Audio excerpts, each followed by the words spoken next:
When he wants to do your hair, he does it the best of his ability, what he thinks will look the best on you. And you know something?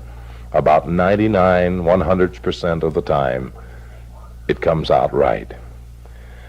So if you're looking for that special hairstylist, I might suggest that you just go in one time, and I will guarantee you that if you go in one time to Frederick's in Sherman Oaks, you will be satisfied from then on out. Bel Air service with Sherman Oaks prices. You can't beat that. That's right on Ventura Boulevard at Van Nuys Boulevard. Frederick's Coiffures. We'll be back now with Mr. Bob Crane from KNX, Los Angeles. Well, we're not. He is.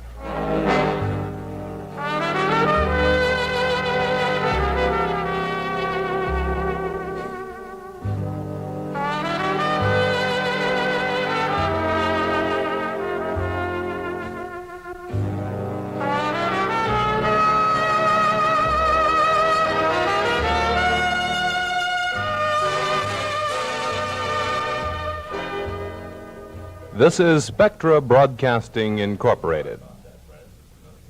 And this is KVFM, the Valley's finest music station in San Fernando. This is Basil Rathbone.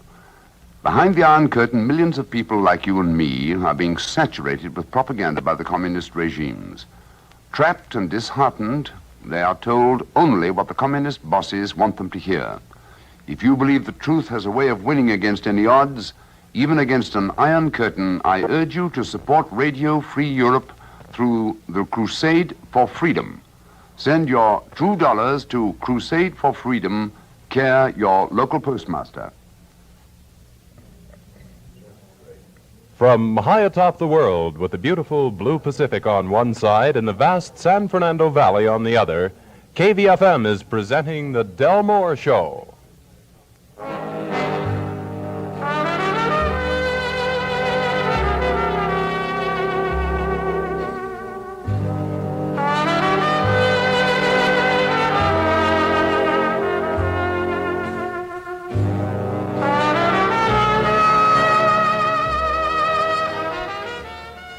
Del's guests tonight, John Forsythe, Lyle Talbot, Joni Blackman and Joby Baker, and Bob Crane.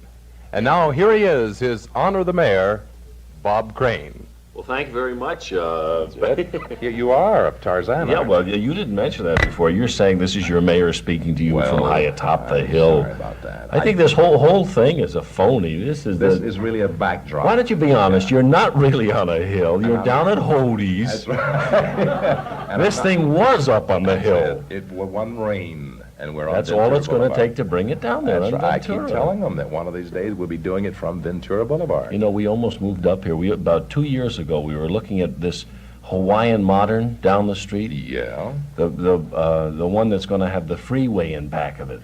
Oh. And we didn't know this, you know. We came up here and said, "What a great view! Wow, we were view happy then." You know, you go through that when you're out here. Being from back east, we'd only been out here a couple of years, and we went through the view bit, and we got this house, and this man is saying, "Now here, it's $56,000." Whoops. And at the time, I think I had 500 in the bank, but I didn't tell him. You know, that's the thing. You're on radio You're like out me here. now. You got 1,000. You've been saving. So anyway, we're going through this whole thing. Like, we couldn't afford nothing. You know, we could afford maybe a tract home. It's nice and to look at them, though. We're looking, and he's saying 56,000. I said, it's a little bit high. He says 48. And this is my first experience with a real estate man out here. And I said, no, a little bit high. So he said 43. And I said, well, it's still high. You know, we were like looking in the 25 class. And he said, what would sound good to you? And I said, named a figure, 39. And he said, you've got it. And he started at 58? 58. And I said, it's the truth. There's got to be something wrong. So we went into the house and started looking it over again. We realized that there was no, and this is terrible because these people are probably your neighbor. They're only down here, you know. It's all right. Could they be listening? Oh, we hope so. They might as well know it. We found out there was no place in the house to eat. What do you mean, no Really? place to eat? No. Do you have some place to eat in this house? I mean, this is a pretty big, I haven't seen the rest of it. Well, right there is the dining room right there. You have a dining room. Yeah. This house had no dining room, a big kitchen with all the modern conveniences. They had put so many electrical things into the house, there was no room to eat. Oh, that's You know, you could make a terrific meal. You could have squab under glass, For all these camping things. out, huh? And then you'd have to take it out in the yard. You don't eat her out in the car. You know, you take it down the Holdies Oh, again. that's beautiful. By the way, I have a deal with them tonight. I was wondering, you're in pretty good. You're in pretty good there for I some ate there hamburgers. this noon time, Oh, the all right. ping and all. No, so anyway, that was one of the things, no place to eat. Another thing, we went into the bedroom and we noticed that the back, I don't know what you call it, part of the bathroom fixture, the let out, I guess you would call Mm-hmm. The it. what? The back of the, you know. The toilet plunger, is that what you're trying But to the say? back, it's not the plunger, the thing in the back of the bowl. Oh, the let out. thing in the back, yeah, that you're It's leaning usually in. outside the house. Yeah, It was in the Yeah. bedroom. it was in the bedroom. In the bedroom. I said to the guy, what is with this? I don't want any guy 3 o'clock in the morning coming to clean my lead out, you know, or whatever you call that thing. Like the old Bickerson bit. I don't want no guy messing around with my esophagus at 2 o'clock in the morning.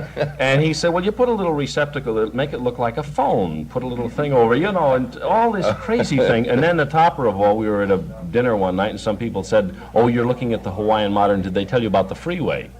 And I said, what freeway? And they said, well, that's the reason why they're having trouble selling the house. The freeway is going to go right in back of that place down That's there. why there's no room for a dining room. Yeah, no, open your door every night to let the trucks come through. car, and, yeah. But it was pretty. We never did move up here. We finally went to Tarzana, and then they made me honorary mayor, and I'm, you know, it's the story of my life. That's by way of introduction. Good evening, Bob. What How show are you is this evening? again? Yeah, who knows? We're just here every Saturday. You and had Sunday. quite a good. Do you usually get this many people to come out up here on You the mean hill? the guests? Oh, it's fantastic. You mean you mean the on the air guests or just Yeah, folks? the Yonda folks. Oh yes. All these people. Oh yes. We tonight we had a little more than usual. Usually we have, well, let's see, Bobby Troop last week, Jim Backus. Well, don't they just live up here? Isn't this No, all little of those Bel Air? people- No, up here? no. You see, Bel Air is only 3 minutes from here, right over I the see. hill. And most of the people that we've had on do live in Bel Air, the Bel Air section, except now Royal Woods. We draw pretty good from those folks. Steve Allen right over here. Gail Storm we had on with us. Of course, that's where Bobby Troop with Julie London, they live over there too. But we've been pretty lucky, and I'll tell you why. It's not that I'm so delightful, you know, that they, well, I was going to say, there must be a drawing card, you know. you were Who was looking here for first? it, yeah. No, it's because I believe that I for so long did this television thing, you know, and people say, yeah. well, you've got to be seen, you know. So they feel that I wouldn't insult them, or I wouldn't hit them in the face, or I wouldn't ask them anything that would embarrass them. Yeah. And two, they come into your home. It's now, I'll bet you $50 had I asked you to come out to the station. I don't care how pretty the building is, you would have said, well, gee, Del, I'd love to do it, but, you know, it's one of those things. I know I would have said that. Yeah. But since now, if you'd invite me over to your show, your house, to your show, Well, I see, think we I'd don't- go for curiosity, just to see what the house looks like. Well, you to know? tell you the truth, that's why we're here tonight. That's it. I knew that. I knew it all the time. My wife said, can I go see his house? As a matter of fact, you started out of here 4 times ago, you know, to get away. You've seen the house, you wanted to leave. That's why right. I had to hurry to get you on the show. Let's talk a moment about your show. You're on 6, is it 6 o'clock? 6:05 to 10. 6:05 to 10. Every morning, Monday through What Saturday. happens at 6? There's 5 minutes of news. Oh, I'm sorry to hear sort of that, thing. yeah. Well, I'm Was that interrupted Goss? quite a bit. Is that no, Goss? no, it's Hugh McCoy at that hour. Oh, And then later on, it's Goss. I'm interrupted 3 or 4 times. Well, Goss doesn't ever get up until like noon, does he? No, he tapes his news the day before. Oh, you're not kidding. See, Goss was a captain with me in India, and it's easy that he Really? can do this, you know. Yeah, but actually, he couldn't tape the news the day before because things might happen, you know. It would make no difference to Goss. Frank No, Goss. no difference at all. But I have a question to ask you, Del. Please. Well, all right. Go I will. ahead, please. This is such an interesting home that you have. It's such an interesting show. You have such interesting friends. You've done movies and whatnot. You have contacts. Why couldn't you sell this? Not that there's anything wrong with this FM station. It's very nice. Everything's great. have you tried to sell this to an AM station? I have already had an AM station. Now, stay back. Don't attack me, No, boys. I was going to say carry it on both mediums. Well, I did have an AM station call me one day and asked me about it, and that's as far What as we station? went with it. KLAC. Oh, really? They called me and asked me about something. Yeah, well, They're always calling people. Well, I was there for a year, on the Big Swindle when we were the Big Five. Were you in town then? Yeah, sure. Cooper? Alex Cooper was sure. alive? Alex. Where were you then? I was on KNX. That was my first year here. I came to town 56. 56? Yeah. And you were Was I doing there? I guess I was there. either in the there or you were at afternoon. KABC. You were at No, one I've of the never stations. been. I was at KLAC. KLAC? I took, whose place? Jim Amici's. That's right, sure. You were doing it, and Dick Haynes and the whole 12:30 to bit. 4 I was on. Then I That went was- KTTV at 4:30 to 6. That was a real good You know. station, KLAC at the time. At and that time it was. Then they got the echo in there, and it sort of, that was it. Oh, bombed. You know what happened, really happened? Don Feddersen, you know who Don is? Yeah, Don the is a producer. very successful man Yeah. now. Has made himself $1 million, I'd say, in the last year or Yeah. 2 years. Anyway, that's give or take $1 million. Don had been, up to that point of the echo chamber, their advisor, program advisor, and a capacity of, Yeah. you know the routine, Yeah. telling him what the best formula would be and what to do. Well, Don took a trip and went away for, a month or two. And in the meantime, some smarty got into Mort Hall. You know Mort? And some smarty got in there and sold him a bill of goods on this echo bit. Oh, that And was Don terrible. quit. Terrible. Yeah, it was just awful. But I'll tell you what I did, frankly. They paid pretty good money over there, like $500 a week, and you Yeah. just sit there and do nothing. Yeah. Well, I took it for maybe the first 6 months, pretty good, looked pretty good. And I was doing 2 television shows a day, 5 Yeah. days a week. Well, finally, it got so bad, the pressure got so bad for me and with the other 2 shows, I told Hall, I says, Mort, look, and I was getting all kind of trouble from the front office. Look, don't say anything funny, just get the commercials and the records on, see? He wouldn't let you do anything. Don't do anything. So Oh, finally I really? went to him and I told him, I said, Mort, look, let's be honest. This is a lot of money you're paying me. I'm not making, it may not be for somebody else, but for me, $2,000 a month is pretty good money to sit Yeah. and do records and don't have to learn any lines. He said, look, just mind your own business, go on in there and read the commercials and play those records. I said, well, I'm not that type. We don't care about that. We don't care what type you are. We're selling you to the advertising agencies, and you're on the television. I says, well, why don't you go outside here, Mort, and the first guy that comes by that looks like he can breathe, grab him and bring him in. Now, he can do what I'm doing for $100 a week, and you got $400 for yourself. Is that how Peter You Potter know, got that's started? how Pete got grabbed off. So at any rate, you know how, and he let me rock on like that for about 3 months and finally let me out. I couldn't take it anymore. Well, I happened to run into a very nice situation. I was back east doing the show that I'm doing now. I was doing it back there for 6 years in Bridgeport, Connecticut. And after I was there about 4 years, we were heard in New York, and this was to my advantage because the type show I did was a little bit different with the oddball voices and whatnot, and the interviews. And I started getting a few offers, were real nice offers, and at the time I was making $500 in Bridgeport, Connecticut. It's a lot of week. money, yeah. For Bridgeport, it's a lot. Yes, it is. The manager of the station, though, surprisingly, was making $2,000 a week. Oh, yeah, well, that's not a lot of money then. No, If he and was getting that kind of money. I resented him, The thief. being that sort of a guy. No, but it was a very successful station. We used to do, in 15 minutes, as many as 12, 13 commercials. Oh, boy. And the only way I got away with it was the fact that I did the voices in between. Changing 'em. Kitted the records and kitted the things. So anyway, to make a long story short, one day all of a sudden I get a phone call from CBS in Hollywood, and this is Bob Sutton, the program director of KNX, and he says, how would you like to come to the coast to Hollywood? And I said, let me think it over, yes. And the next thing, I brought the whole caravan out here, my wife and son at the time, and my mother-in-law. It was sort of a package deal. And It was your son at the time, I see. It was your Yes. daughter before. no, but I have a daughter. But anyway, that's Yeah, getting off the subject. yeah. What came out, and the first thing I said, now look, I don't know you people. You evidently know me because you offered me the job. Now, am I going to be able to do exactly what I did in Bridgeport? And they said, exactly. We don't want you to change a lick. And they said, now you must understand you're taking over for a very popular fellow, Ralph Story, who's going back east to do the crooked $64,000 challenge, Yeah. which they knew was crooked, but they didn't want to wreck a good thing. So he did a completely different type show, but we don't care. We want to go completely the other way. Ralph was big, lovable, wonderful Ralph. He's the Ira Cook of KNX. Sort of, Yeah, yes. I get you. Not quite as mossy, but yeah, I nice. get it. He's All a right. round ball. Yeah. And I was completely the other way with all the sharp, jagged edges. And they said, let's go with it. And I said, okay, stand behind me. Let me do whatever I want. And they said, that's what we want. You go. Do what you did in Bridgeport. And we did. The first year, it was horrible. The letters, oh, boy. Go back where you come from, you idiotic imbecile. There was one phrase that always... Idiot. Yeah, I've been getting some of your fan mail.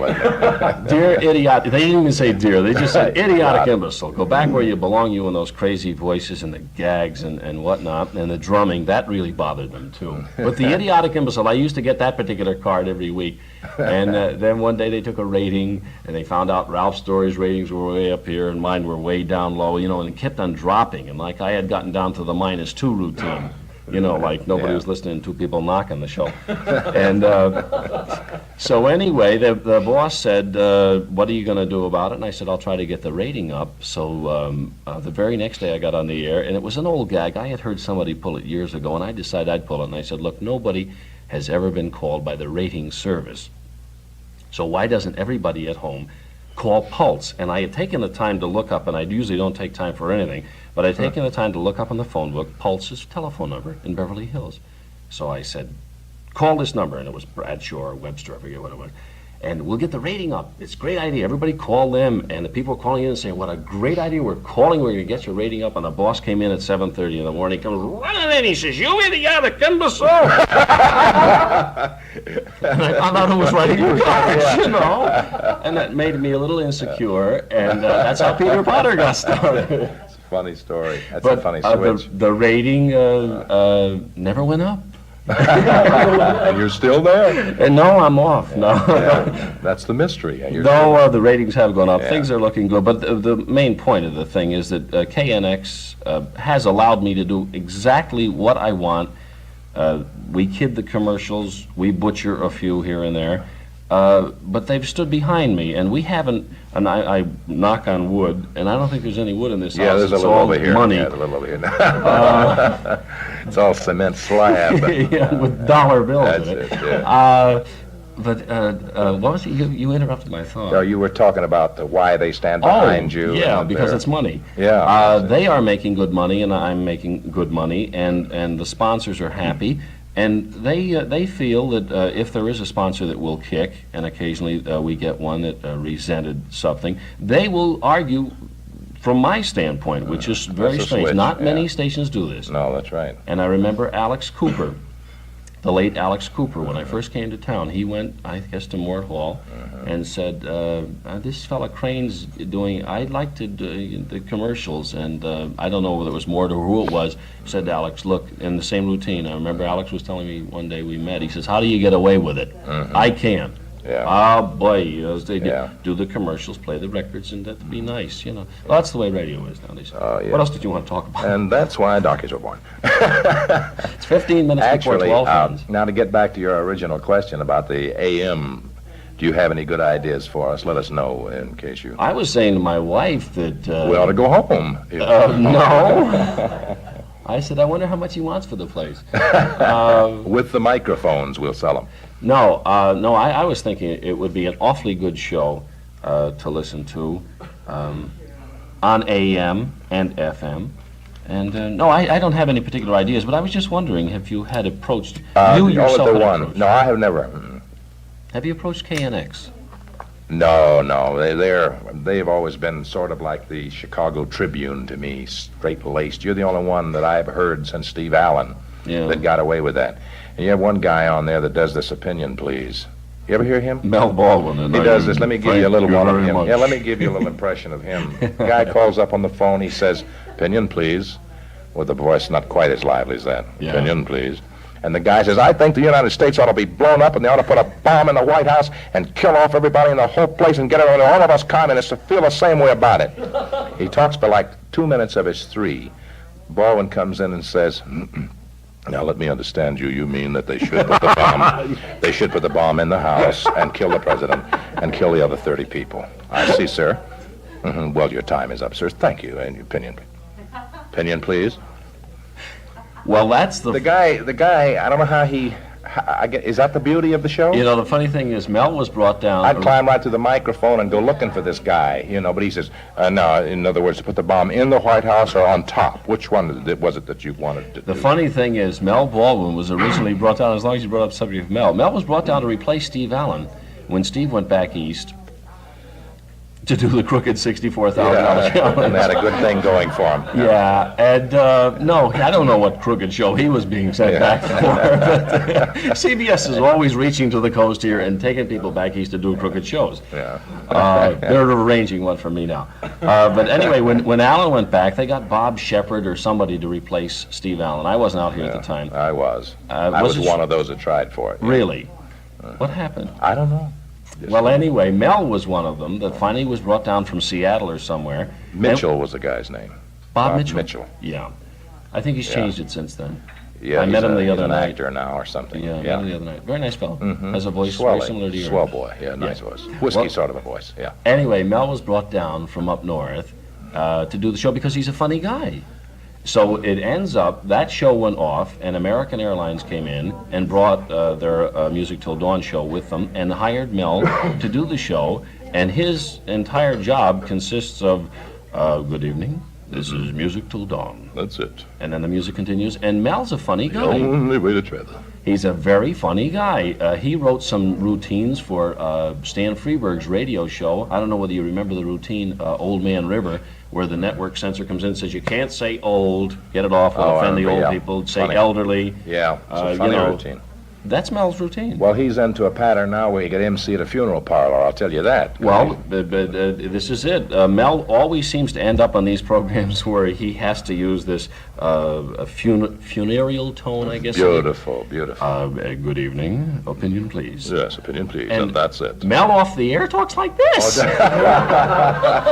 Well, I don't understand it. I meet him in the hall and I want to kiss him, Except that he wears heels and he's much taller. Yeah. His earrings kept getting in your eye, I know. Well, I hope you'll both be very happy. And say hello. Yeah, there, you're coming Say in. hello to Mrs. Baldwin for me when you get home. Yes, all right. Now, what were you to say? I was just going to say that I only once in a while do I catch you because I'm not fortunate enough to get out on the freeway with the people going to work in that mad rush. Listen at home. I don't get up that early. You see, that was the point. Only when I go to make a television film, which lately hasn't been too frequent. I made one a couple of weeks ago. Did you? Yeah, I'm Let's not allowed talk to do about that. television. I am not allowed to do television. This is a ridiculous thing. They put into my contract when I was back east. Actually, what loused me up is the CBS contract. The very first clause says you're not allowed to read the rest of the contract. That'll do it. And so at the end of the contract, it said you will not do television unless we give you the approval. And we're not going to give it. But they have, and we're not going to give it in real small print. I thought it was trademark, down there. They had written. Presto Music Company. They had drawn lines around it. Anyway, I signed this thing quick, because a lot of money, and I figured, oh boy. And I've been out here 4 years, and every time somebody calls up and says, Crane, we think that there might be something in television for you. Can you do it? I have to say no. Then finally, about 6 months ago, and I make this very short now because it is getting late and we're 20 minutes overtime. Don't worry. We're going to go right on into your show. I received a phone call from Max... Senate. No. Pardon me. I'm sorry. No. That's. I'm not usually ever funny with my guests. I'm not usually ever funny, but go on. I've heard the show. You got the line? No, you are right. funny. But Yes, Max Schulman, Oh, yes. writer yes, of Dobie wrote Gillis and all on those the- things, he called up and said, Bob, I'm a listener from back east when I used to live in Westport. I used to listen to you in Bridgeport and whatnot. Would you be available to do a new show? We're going to shoot a pilot and whatnot. And I said, who's the pilot, And it was just a bad joke, and I won't go any It's further. all right. Wasn't bad enough. So they hired me to shoot a pilot. No, so I went over there and I talked with them. I said, look, I'd love to do it. Could you change my name? Because I'm not allowed to do it as Bob Crane. They said they'd rather. So then he Why said, don't we do a Condolus and Grant? Go ahead. he said, get your teeth capped. No, he said, why not? What is this stupid rule? And it is a stupid rule. Yeah, it is. I'm saying that. It is a stupid rule that doesn't allow me to do television. That's Marvin Quagmire's voice, friends. I'm not allowed to do that on my show in the morning. I have to, You're get not- around, but don't talk about your personal things. I've told you about my family. Then they don't stand behind you all the way, do they? Now it comes out. You really No, they're hate terrible. CBS. They're terrible. Back It's to a terrible place to work. Back No. to WCCO if you're not careful. They won't allow me to do television. So he calls up and he says, we'd like to shoot the pilot. It's a funny thing, and I know you'll be fine. It's the lead in the thing. You're going to be a harassed husband. You live in Westport, Connecticut. You're a commuter. Your wife spends a lot of money and whatnot. Do you think you can do it? I said, I'd love to do it, but I can't. So I go away. He calls 2 days later. He says, look, this will not tie you up 3 days a week, which the other would have. This is the co-star, like in the thing. You will be the second husband. Now, this will tie you up only 6 out of the first 13. I went, the boss, don't you read the contract, yeah. So finally, that down the drain. So finally, he calls up and he says, Bob, we wrote another thing in him. Can you at least shoot the pilot with us? That's all. Just do the first one. Can you come over and say hello? Just do the first. We just want to see what you look like on film. Yeah. So I went into the boss and he said, all right, as long as this does not commit us, go ahead, shoot the pilot. And I shot the pilot, and it's a 45-second bit where it's the same really, boom, boom, and get him out of there quick, and I'm under no obligation, and whatnot, and they never sold the pilot. And that's the way it stands now. See, they could have let you make the whole thing and pick up some more bucks. I'm making a comeback from pilots, I'm making That's all I've done. And Joan Harrison, who hired Joby, I keep on thinking of Dobie Gillis, everything I did. Joby Baker. Dobie Baker. Joby did a thing for Hitchcock, a thing a few weeks ago, which was real great. And I had been called. Now, these are the type people that call in this town, which is the great thing about working in Hollywood. You get some great opportunities, as you know, which you couldn't get elsewhere. I met Joan Harrison. She says, I'm a listener. I'd like to use you in a film. They finally hired Dick York to do it. And it was a very funny script about 20 years from now, how when people get so old, they're going to be killed. That was great. There's going to be an agency to kill the old people. It's a funny thing. Yo, that is funny. Let's kill off all of the old people. So Joan Harrison calls me and says, come over. I want to meet you. I think you're a funny guy. And I go over and she says, you're right for it. And I said, right for what? And she says, it's got to be a light character. We don't want this to seem somber and whatnot. And Kill them off with a smile, she right? hasn't told me the script yet. And I says, I'm your boy, razzle dazzle. I'll get right in there and I'll really punch. And so she says, now, this is the script, just made for you. You kill old people. And I look at her, why, kill old people. I'm killing them in the morning now, with our listeners. So Kill a few young ones. So anyway, they wouldn't let me do it. The CBS said, don't do it. I would quit and go to work for us, that's all. We can get you on out here in the They valley. won't let me do anything. Yeah. But anyway, that's the problems of working in this town. I wish I could do my show from my home. You just have. We've taped this for you for Monday. Bob, we would like very much to thank you, as we have our other guests, for being nice enough to spend a little time with us. And I'm glad that you like the house. And there is an eating area here at any time that you like to bring your lovely wife. The let out? The let out, it's right in the back there. You can't, and we know the thing I know what you mean. What do they call that thing? A toilet. Oh, I meant the let out part of it. Is that a northern expression? Is that the let out? I don't know. The flushing place. No, it isn't that. No. Yeah. Well, anyway, we were going to say thank you. Imagine somebody tuning in late and saying, "This is wonderful, a plumbing show." And nobody knows where the toilet is. Bob, thank you so very much for being with us. A lot of good luck. Thank you, Peter. It's all right. Anytime. No, really, I want to say, all kidding aside, I want to make this quick. On behalf of my wife, you have a beautiful home. Thank you, And it's Bob. very seldom that a radio performer gets to appear on another radio performer's show. Thank you very much, Mayor. It's a pleasure, sir. Mayor is very nice. Mayor of Tarzana, ladies and gentlemen, Mr. Bob Crane. You know what I'm going to do? I'm going to call him every day or so and invite him to have a big part in a pilot I'm doing, because I know he can't take it. I'm going to say, I got a part for you, Bob, that's tremendous. I dig you every morning on the freeway. It's beautiful. How did we get through that whole interview without mentioning Whitting Hill? You notice how he stayed clear of it? You notice he didn't even think about it or bring it up? Now he's thought of something. I'm leaving. Oh, come back, Bob. Well, we have run over, and I must apologize to the people paying the bill up to midnight. I would like to thank you, nice people at home. You have certainly been wonderful. Frank Hollingsworth, you have been a doll, as usual. You're fired. And Don Pedretti, thank you so very much. See, we got Bob Crane for you boys, right? They're fans of yours, Bob. I tried to tell them differently, but that's the way it goes. Anyway, sincerely, thanks to John Forsythe, thanks to Lyle Talbot, Joe B. Baker, Joni Blackman, and, of course, our friend, Mr. Bob Crane of KNX. Listen to his program on Monday, friends, at 6:05, immediately following the first interruption. And until next time again, which will be tomorrow night at 10 o'clock. This is Del Moore. Thank you very much, and thank Jerry Lewis for helping us I think he helped us for the first half hour. And this is Del Moore reminding you that tomorrow is worship day for some people. Makes no difference where you go. You'll never pay the good Lord everything you owe him, but you can make a down payment somewhere tomorrow. Good night, everybody.